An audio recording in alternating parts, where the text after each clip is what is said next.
Shock అని కూడా అనలే, ఒక విధంగా చెప్పాలంటే ఇది ఒక వెన్నుపోటనే చెప్పొచ్చు. ఎందుకంటే పిఠాపురం వర్మని ఇప్పుడు ఆ పిఠాపురం నియోజకవర్గ తెలుగుదేశం ఇన్ఛార్జ్ బాధ్యతలు నిన్ను కూడా తొలగించాలని చంద్రబాబు నిర్ణయించారు.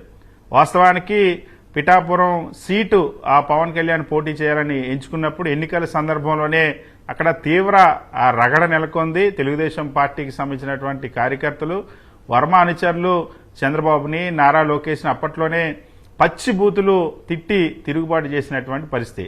అలాంటి పరిస్థితుల్లో పొత్తు ధర్మం కోసం వర్మ ఆ సీటును త్యాగం చేయాలని చంద్రబాబు ఆదేశించడం, చంద్రబాబు ఆదేశాలే నాకు శిరోధార్యం అంటూ వర్మ కూడా ప్రకటించారు. అయితే అంత ఈజీగా అంగీకరించలేదు వర్మ. అయితే ఆ సంప్రదింపులు, బుజ్జగింపుల నేపథ్యంలో చంద్రబాబు సైతం వర్మకి చాలా హామీలు ఇచ్చారు. ఎమ్మెల్యే అన్నటువంటి సీటు తప్ప ఇంకా ఏమన్నా ఇస్తానో, కేబినెట్ స్థాయిలో కూడా నేను ఆలోచించుకుంటాను, నా పక్కనే ఉంటావంటూ ముఖ్యమంత్రి చంద్రబాబు నాయుడు అప్పట్లో హామీ ఇచ్చినటువంటి పరిస్థితి. కానీ తీరా ఇప్పుడు సీన్ మొత్తం రివర్స్ అయిపోయింది. 24 నెలల్లోనే వర్మ కథ కంచికి చేరిపోయిందని మనం చెప్పొచ్చు. ఎందుకంటే ఇన్ని రోజులు వర్మ నీ కర్మ అంటూ సోషల్ మీడియాలో ఎలా అయితే ట్రోల్ చేస్తున్నారో, తెలుగుదేశం పార్టీ ఇప్పుడు నిజంగానే వర్మని ఆయన కర్మకు వదిలేయాలని నిర్ణయించింది.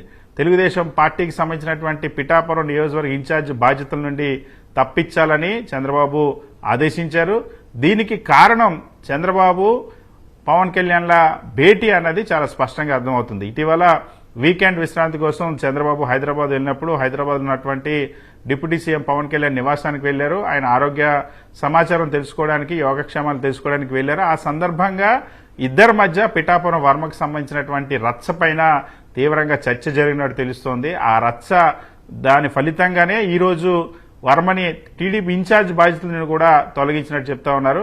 అయితే వర్మకి ఇటీవల కాలంలో చంద్రబాబు ఏకంగా దాదాపుగా 200 కోట్ల రూపాయలు విలువైనటువంటి భూమిని, కాకినాడలో 3.4 ఎకరాల భూమిని వర్మకు సంబంధించినటువంటి వ్యాపార సంస్థ ద్వారా ఒక తాజ్ లాంటి ఒక హోటల్, 5 స్టార్ హోటల్ కట్టుకోవడానికి అవసరమైనటువంటి భూమిని వర్మకి ఇచ్చారు.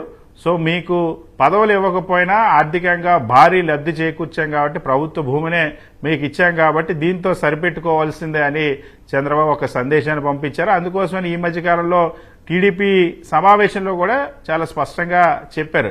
వర్మకి సంబంధించిన పార్టీకి సంబంధించిన నాయకులంతా కూడా వర్మకి వీరిక పిఠాపురంలో జోక్యం చేసుకోవడానికి వీల్లేదని ఇప్పుడు ఏకంగా టీడీపీ ఇన్ఛార్జ్ బాధ్యతల నుండే తప్పించబోతున్నారు. మరి వర్మ కామ్గా ఉంటారా లేదా